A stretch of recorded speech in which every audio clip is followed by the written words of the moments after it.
जब तक देखो कोई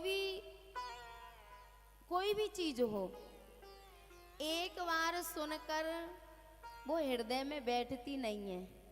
कहाँ सुनाए अनुमोदन करही, जब तक उसकी चर्चा नहीं करेंगे, बार बार उसको स्मरण नहीं करेंगे, तब तक वो पक्की होने वाली नहीं है। अदृढ़म चहतम ज्ञानम, जब तक ज्ञान दृढ़ नहीं होगा तो वो नष्ट हो जाएगा। अब कथा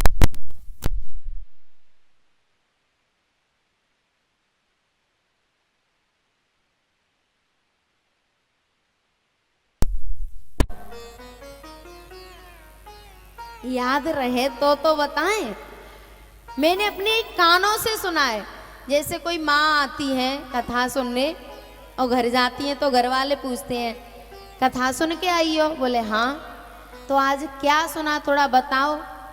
तो कहती हैं कि 4 घंटा कथा हुई। अब 4 घंटा की तुम्हें कैसे सुना दें? अरे तुम 4 घंटा की मत सुनाओ, तुम 4 मिनट की सुना दो, 4 सेकंड की सुना दो, जो कुछ लेके आई हो उसी को सुना दो। तो बहुत बहुत धन्यवाद। आप नहीं बता पाई, लेकिन इन्होंने बताया है कि माताओं की चर्चा चल रही थी कि माताओं में जिन गुणों से भगवान रीझते हैं, प्रसन्न होते हैं, वो गुण जन्मजात होते हैं।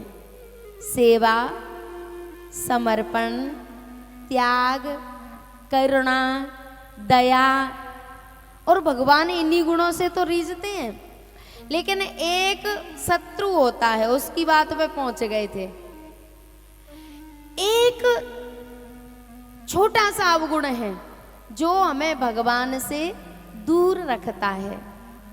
5 सद्गुण हैं, लेकिन वो एक अवगुण 5 सद्गुणों को दबा लेता है। अगर कहो तो बताएं, नहीं तो फिर रहने। अब बताओ तो कह देते हैं कि बताओ, पर याद रखते नहीं हो फिर कि बताया क्या था।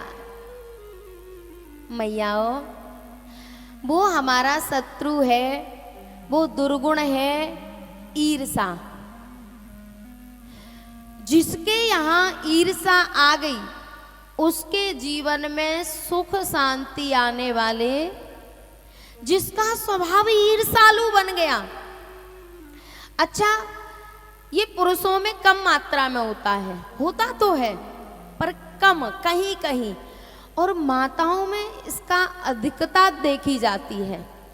जैसे 4 दौरानी जिठानी है, चारों को बराबर हिस्सा मिलेगा, बराबर प्यार मिलेगा, बराबर अधिकार मिलेगा, लेकिन फिर भी एक दूसरे से ऐसी ईर्षा पाल लेती हैं, ऐसी ईर्षा पाल लेती हैं कि वो ईर्षा की नीम लगाती तो अपने जीवन में है, पर वो नीम मत कहो, पौधा कह दो।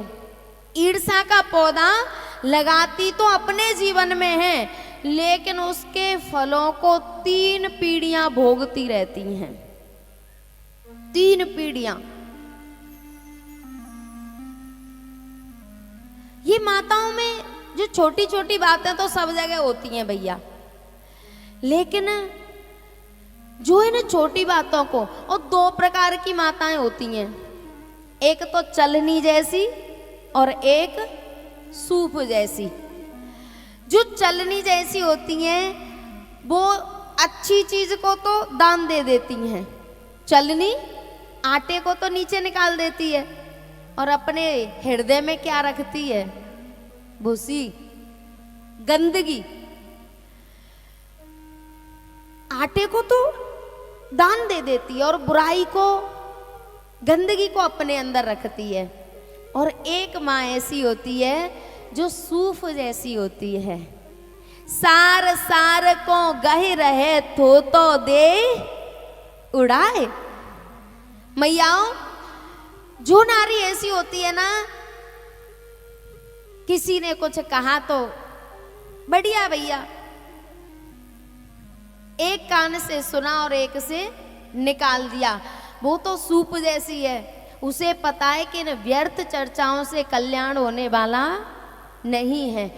और जो चलनी जैसी होती है ना, अगर दिन में कोई बात हो गई तो उसे गांठ बांध के फिरेगी, सोचेगी कि कहीं ये बात मैं भूल नहीं जाऊं। पूछो क्यों, भूलना क्यों नहीं चाहती? बोले जब लल्लू के पापा आ जाएंगे ना तब इस बात को बताऊंगी। कोई छोटी सी बात हो गई उसे दिन भर लिए फिरेगी और पति आ जाएगा फिर उसके कानों को भरेगी, और अगर बालक छोटे छोटे होंगे तो फिर उनको भरना शुरू हो जाएगा। लेकिन याद रखना, जो ऐसे स्वभाव की नारियां होती हैं ना, उनको जीवन भर रोना पड़ता है। पहले तो स्वयं रोती हैं ईर्ष्या के कारण, और फिर संतान में वो ईर्ष्या ट्रांसफर हो जाती है, ट्रांसफर होती है। आनुवांशिक आती हैं कुछ बीमारियां, कुछ तो बाद में हो जाती हैं, कुछ बीमारियां आनुवांशिक होती हैं। तो ये ईर्ष्या फिर आनुवांशिक ट्रांसफर होती है। एक बार दो भैया थे और दोनों भाइयों में इतना प्रेम था, दोनों एक दूसरे को देख के जीते थे। और सही बात तो ये है कि जब तक विवाह नहीं होता तब तक भाइयों में इतना ही प्रेम होता है। जब तक विवाह नहीं होता, साथ खाना, साथ रहना, साथ सोना। अब दोनों भैया एक दूसरे को देख के जिंदा रहते थे, एक दूसरे के बिना नहीं रहते थे। उन दोनों का हो गया विवाह, और विवाह हो गया तो थोड़े दिन तो गाड़ी चली। गाड़ी चलती तो नहीं है, खींच कड़ेर के चलाते हैं। विवाह के बाद गाड़ी चलती तो नहीं है पर खींच कड़ेर के चला लेते हैं थोड़ी बहुत। अब गाड़ी चली, अब उन नारियों ने, दोनों ने अपने अपने पतियों से दूसरे की शिकायत करना शुरू किया।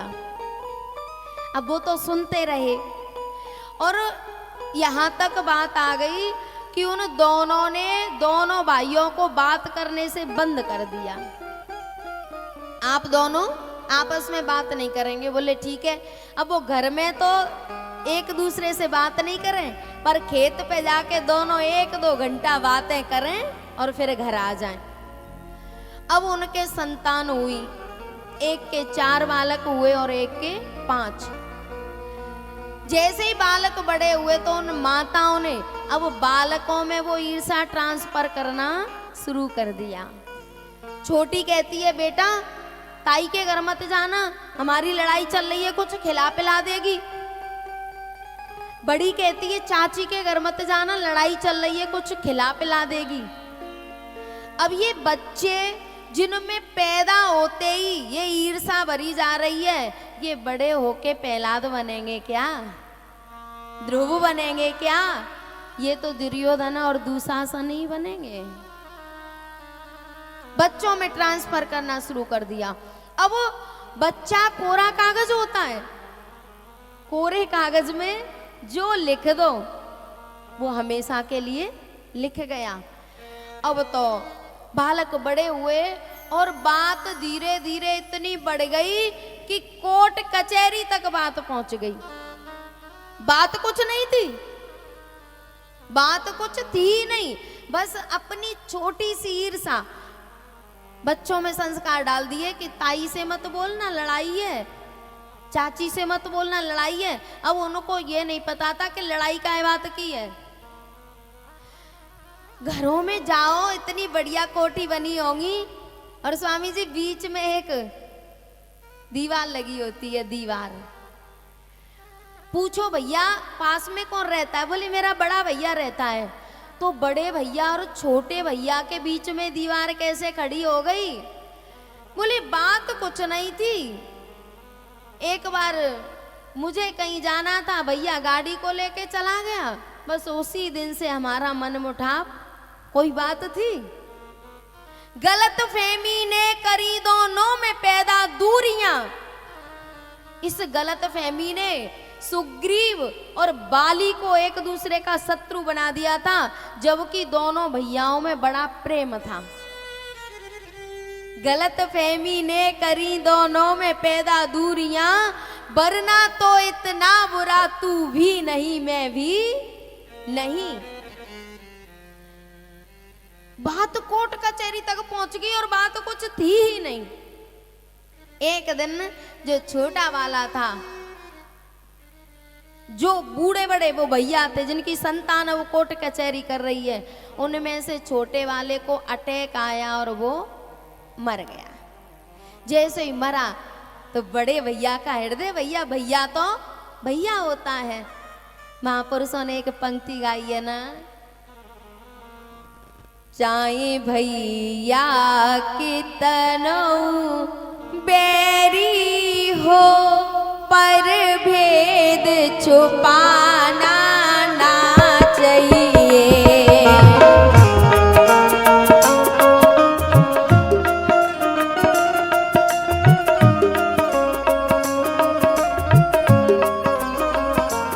चाहे भैया कितनो बैरी हो, पर भेद छुपाना ना चाहिए।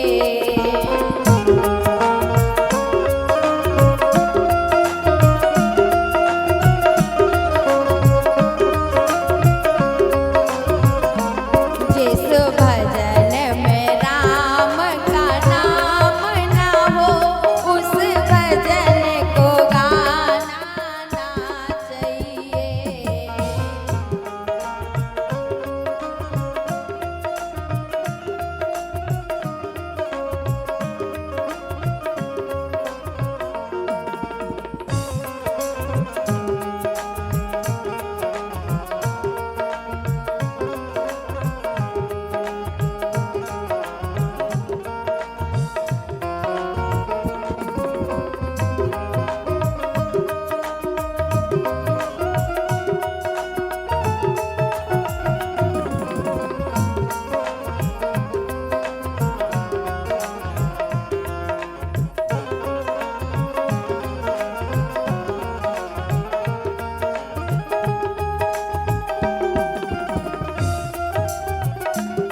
चाहे नारी कितनी प्यारी हो,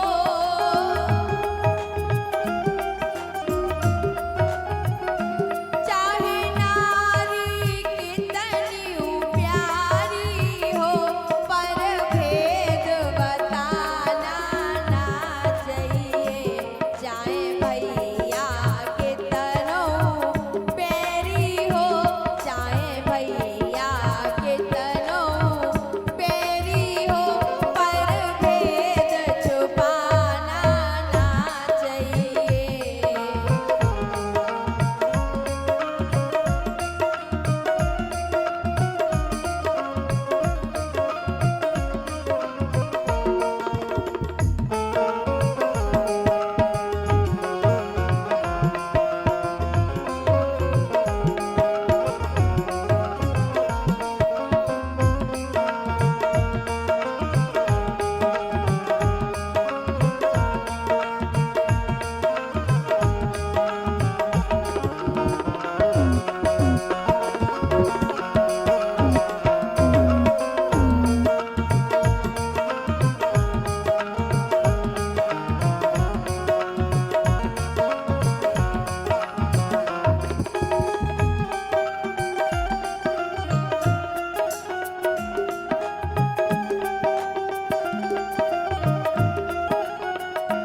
चाहे बेटा कितनो प्यारा हो,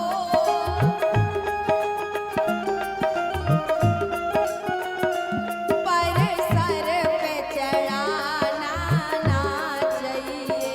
चाहे बेटिया कितनी प्यारी हो, चाहे बेटिया कितनी प्यारी हो, घर घर में डुलाना ना चाहिए।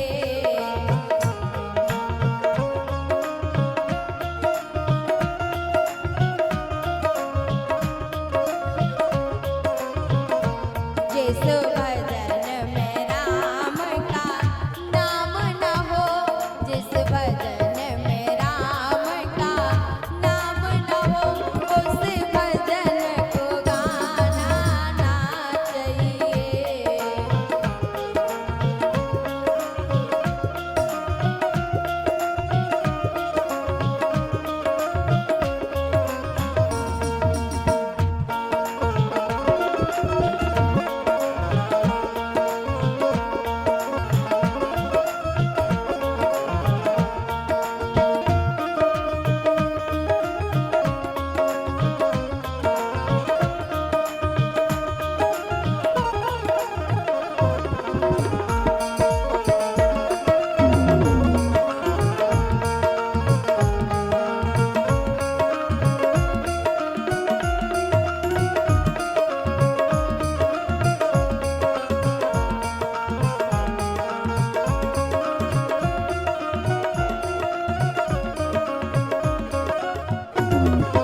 चाहे कितनी गरीबी आ जाए, पर हरि को भुलाना ना चाहिए।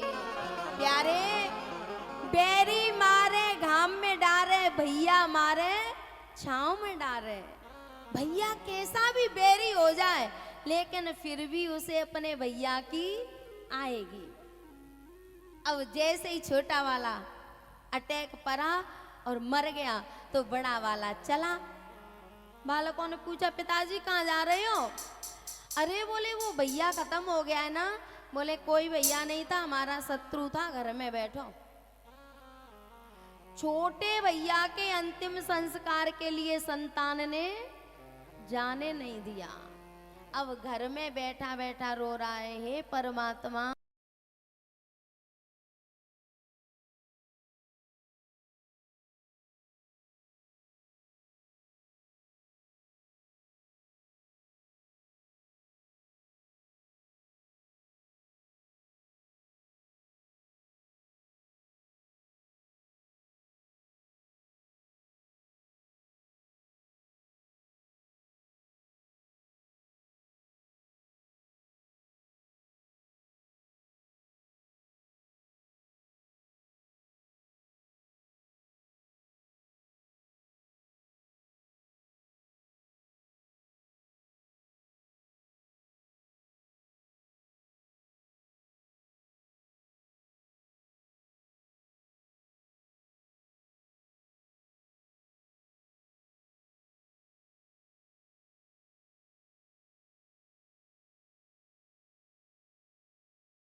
श्री राधे।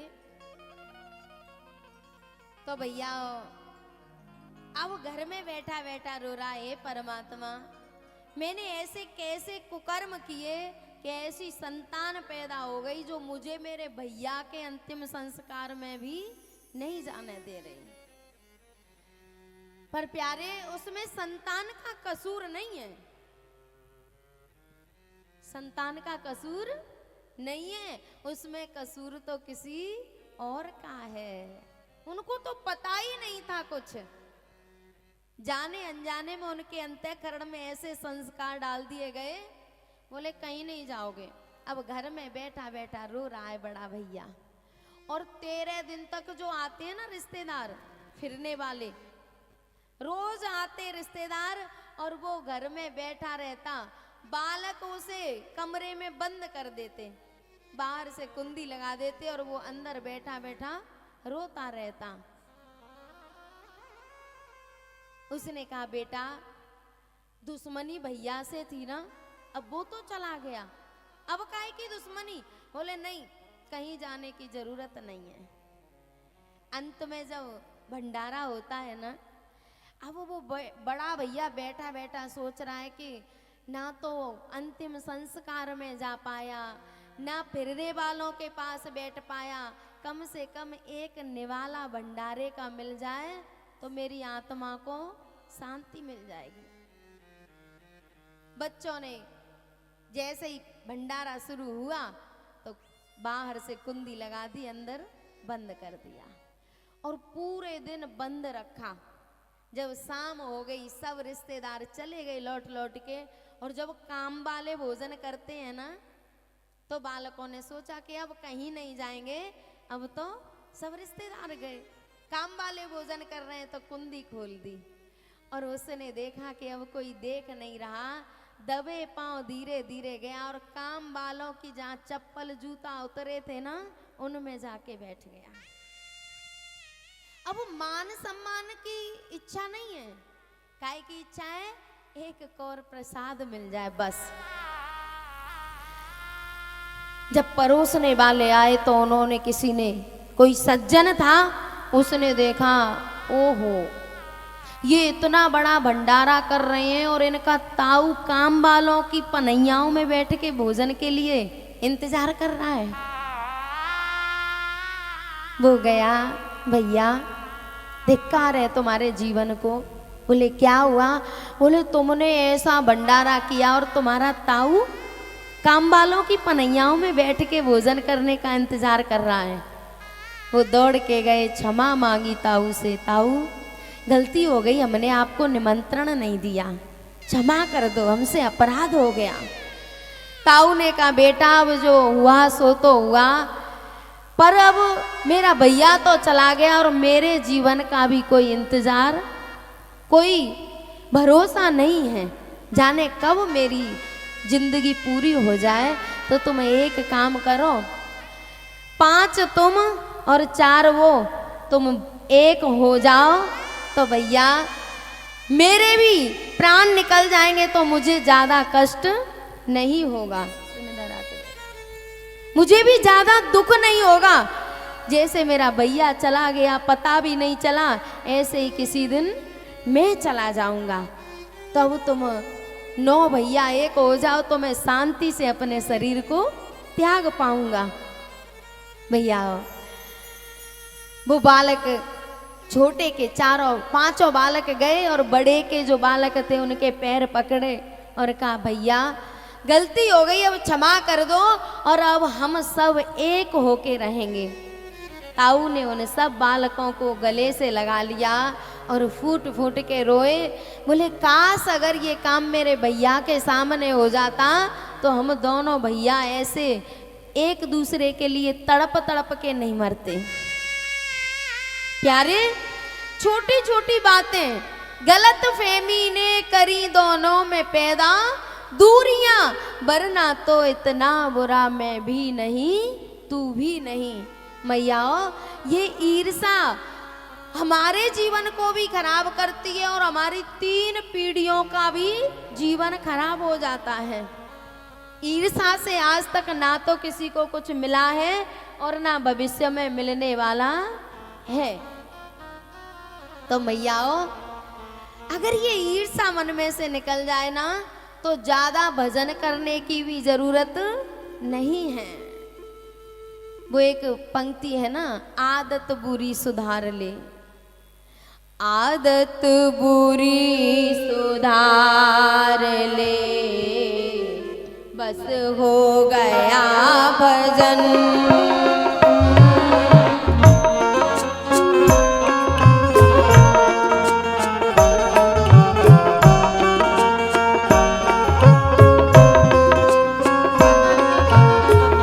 आदत बुरी सुधार ले, बस हो गया भजन।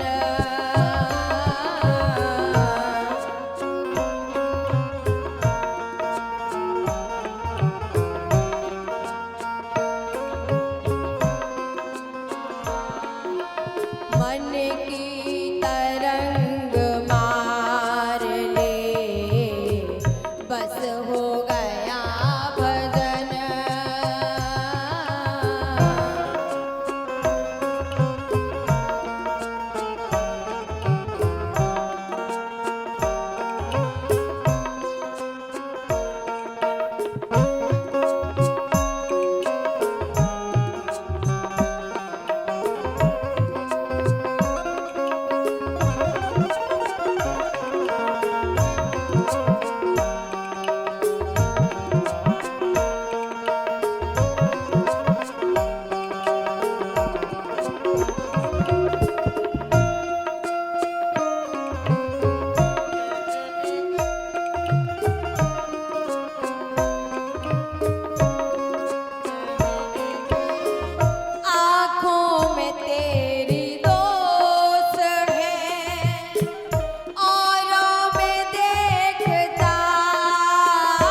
अपनी नजर संभाल ले, अपनी नजर सुधार ले, बस हो गया भजन।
इतना ही मन विचार ले, इतना ही मन विचार ले, बस हो गया भजन।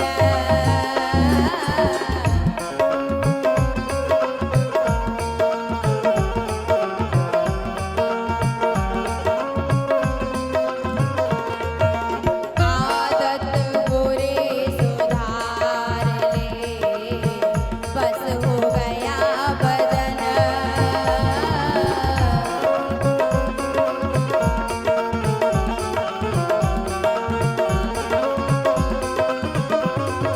मन की तरंग मार ले, बस हो गया भजन।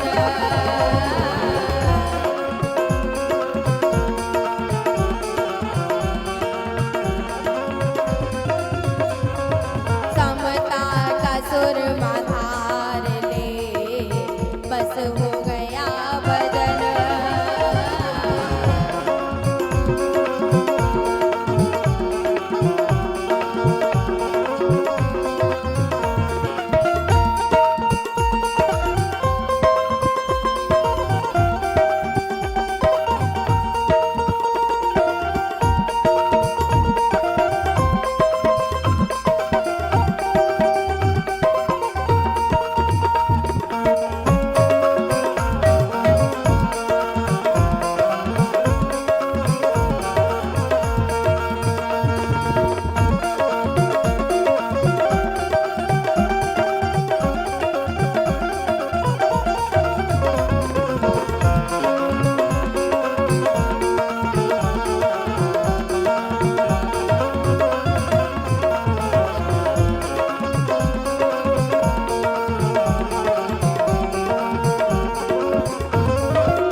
अपनी नजर सुधार ले, बस हो गया भजन।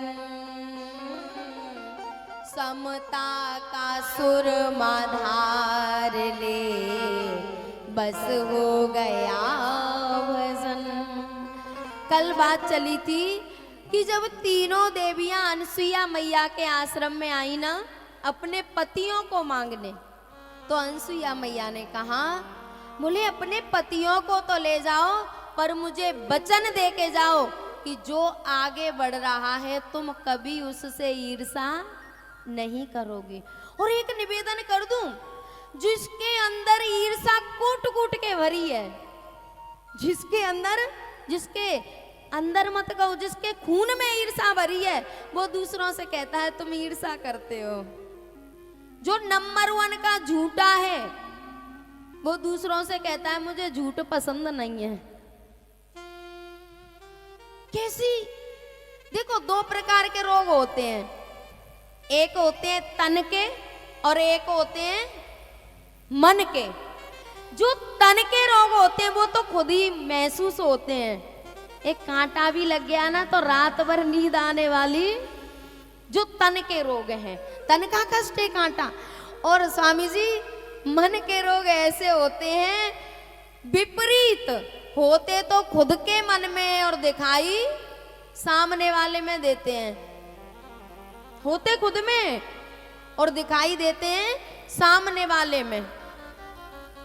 एक बार एक गांव में मेला लगा तो सब लोग मेला देखने गए, और ये बहुत पुराने समय की बात है, अब की नहीं है। तो सब मेला देखने गए तो एक बहुत सीधा साधा आदमी मेला देखने गया। उसने एक शीशा देखा। शीशा तो जानते होंगे सब, तो गर्दन हिलाओ। शीशा देखा, दर्पण। तो उसने जैसे ही देखा तो उसमें अपनी शक्ल दिखाई दी। अब उसको ये नहीं पता है कि ये मेरी शक्ल है। उसने कहा शीशे वाले से, भाई साहब, ये भाई साहब कितने के हैं शीशा? बोले ये 5 रुपए के हैं। बोले ये मुझे दे दो। और बड़ा खुश हुआ। क्यों खुश हो रहा है? जैसे उसे अपना मुंह दिखाना तो उसने कहा राम राम, तो सामने वाला क्या कहेगा? राम राम। और वो हंसा तो वो भी हंसा। और हम यही तो चाहते हैं कि जैसे हमें वैसा ही हमें मिल जाए। अब वो बड़ा प्रसन्न हुआ, ये तो बड़ा अच्छा आदमी है, जैसे मैं कर रहा हूं वैसे ही कर रहा है। उसको ले आया और घर में बैठक होती थी पहले, बैठक में टांग दिया वो शीशा। अब बैठक में टांग दिया और उसे देख देख के बड़ा प्रसन्न हो रहा है। देख किसको रहा है? खुद को, लेकिन समझ रहा है कि मैं किसी दूसरे से बात कर रहा हूं, देख रहा हूं। अब घर में रहे लेकिन चिंतन उसी का हो। पता नहीं उसने रोटी खाई होगी कि नहीं, पानी पिया होगा कि नहीं, और थाली लगा के ले जाए, लो रोटी खा लो, और खुद रोटी खाए और वो भी रोटी खाए। बात समझना। उसकी पत्नी को लगा कि ये क्या मामला है, ये बैठक में बार बार क्यों जाता है। जैसे ही पत्नी गई, उसने देखा तो पत्नी को उसमें क्या दिखाई देगा? अपना मुंह। पत्नी बोली, ओहो, तभी बैठक में भाग भाग के आ रहा है, मेरी सौत ले आया है। पहले शीशा जानते नहीं थे लोग, बूढ़े बड़े। अब बोली, ओहो, तभी भाग भाग के बैठक में आ रहा है, मेरी सौत ले आया है। और वो तो एकदम गरम हो गई, लड़ने लगी। बोले, अच्छा, तभी मेले में से मेला देखने गया था, मेरी सौत लेने गया था मेला में। उसने कहा, नहीं, मैं तो भाई साहब लाया हूं। अब वो तो कह रहा है भाई साहब लाया हूं, वो कह रही है कि सौत लाया है। अब जब लड़ाई हो रही तो उसकी मैया गई देखने। मैया ने देखा तो मैया को उसमें क्या दिखाई देगा? बुढ़िया, बूढ़ी बड़ी। उसने कहा, अरे बहू, तेरी तो बुद्धि खराब हो गई है।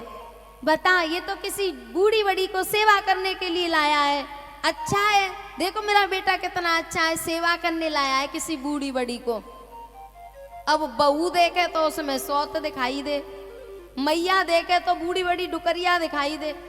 बाप आया, मामला क्या है, देखूं तो सही। बाप ने देखा तो उसमें क्या दिखाई देगा? डोकरा। उसने कहा, तुम्हारी सबकी मति मारी गई है, ना तो सौत लाया है, ना भाई साहब लाया है, ना डुकरिया लाया है, वो तो कोई डोकरा लेके आया है। अब जब पिता ने कहा तो वो सब शीशा के पास आए और एक दूसरे की तरफ शीशा को खींच रहे हैं, दिखाने, अपनी बात को प्रमाणित करने। बहू तो कह रही है, देखो सौत है ना इसमें मेरी। डोकरी कह रही है, देखना इसमें तो डोकरी दिखाई दे रही है। खींचातानी हुई और शीशा हाथ से छूट गया और फूट गया। अब वहां सौत, डोकरा, डुकरिया कुछ रहे प्यारे वहां तो कोई था ही नहीं, लेकिन हमें दिखाई दे रहा था। ऐसे ही जो मन के रोग होते हैं ना, होते तो वो खुद में है।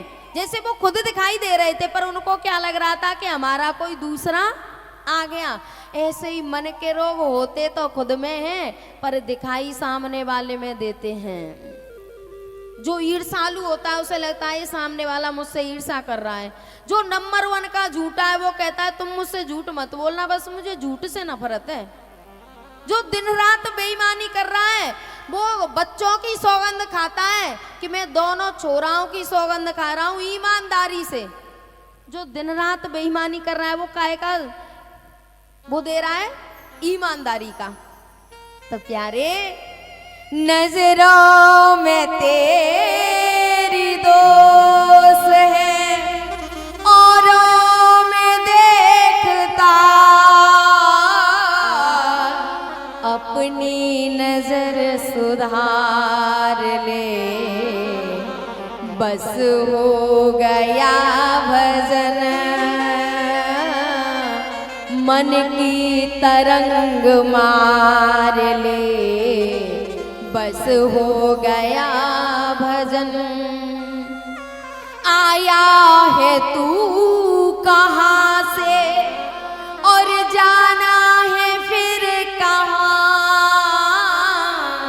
दो बातन को याद रख जो चाहत कल्याण, नारायण एक मौत को दूजे श्री भगवान।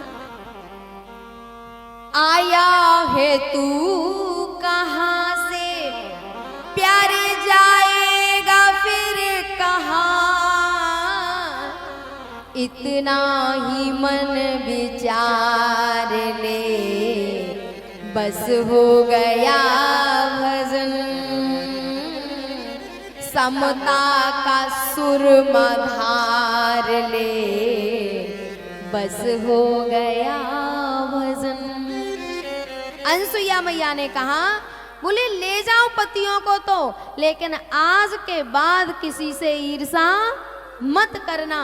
और प्यारे साईं के दरबार में बदले कहूं न, जो व्यवहार हम दूसरों से कर रहे हैं वो हमारा बैंक में जमा हो रहा है, टेंशन मत लेना। बैंक में जमा हो रहा है और बैंक भी कुछ 1-8% की ब्याज देती है ना।